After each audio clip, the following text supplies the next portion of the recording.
ในเฟซในไลน์เขาเห็นเบิดมาหยั่วให้นั่งคิงน่ะออกไปเห็ดคลิปส่งให้จุเพิ่นว่านั่งคิงน่ะถึกกระทำลายร่างกายอย่างรุนแรงแล้วสิส่งเข้าหน่วยงานทางไทยที่จัดการให้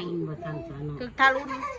เขามาตรวจสอบเบิ่งร่างกายบ่ได้เป็นอีหยังแล้วเขามาเบิ่งคลิปกับการที่เขาเห็ดให้ค่ะนะเอ้ยอะไรไปกินขนมอยู่ไหมจักสิให้เว้าแนวใดซะน้อยขอยก็ยังบอกแล้วว่าเกมนี่มีผู้จูงมีผู้นำทางชั้นเราก็บ่เป็นดอกแล้วก็อัดคลิปเสียงมาให้พี่นะเดี๋ยวมันตื่นเองอีผู้มันเว้านะอัดคลิปมาให้พี่สัก4 นาทีนะ5 นาทีมันโหลดไม่ได้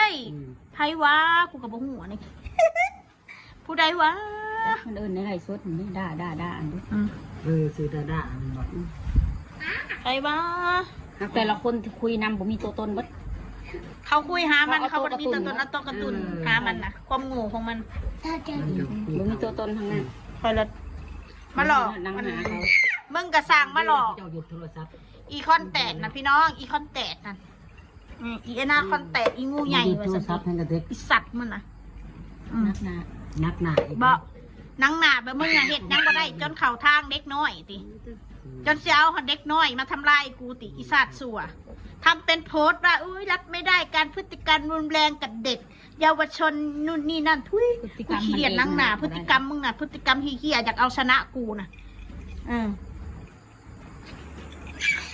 บอกมันใดอัดคลิปมากับแม่นะแล้วก็พูดยังไงก็ได้พูดให้เข้าใจพูดให้มันมีประโยชน์พูดให้มันแบบว่าให้เฮ็ดได้ก็ได้ว่าสั้นซะความหมายเฮ็ดได้ก็ได้ให้คนที่ว่าที่ส่งเขาให้หน่วยงานเสือนะว่าสั้นซะ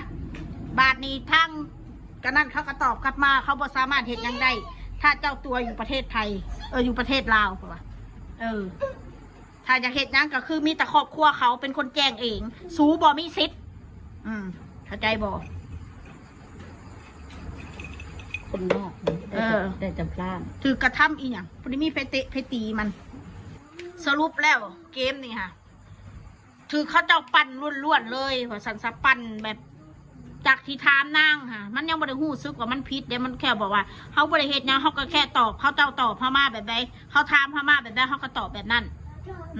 เพราะว่ามันว่างหมากไว้เด้ว่างหมากไว้ว่าอย่าพี่เธอไลค์นะเธอเป็นคนไลค์พี่จะเข้าไปคอมเมนต์แล้วเธอก็ตอบตามพี่ว่าจริงหรือเปล่าเธอก็ตอบว่าจริงอย่างนั้นอย่างนี้นะมันเป็นเกมว่างหมากไปอยู่แล้วของแบบนี้ค่ะเข้าใจบ่โอ้ยกูเสียดายเด้น้องบอนาโชว์มือถือสุก่อนเลยสลัดจับไปไลค์ได้อย่างเลยว่าพี่นะขึ้นไลฟ์สดพี่ต้องพูดแบบนี้น้องต้องเข้าใจพี่นะพี่ต้องเป็นแกงนะอีคอนแตดเก่งแท้ๆน้องมึงนะจองล่างจองผ่านกู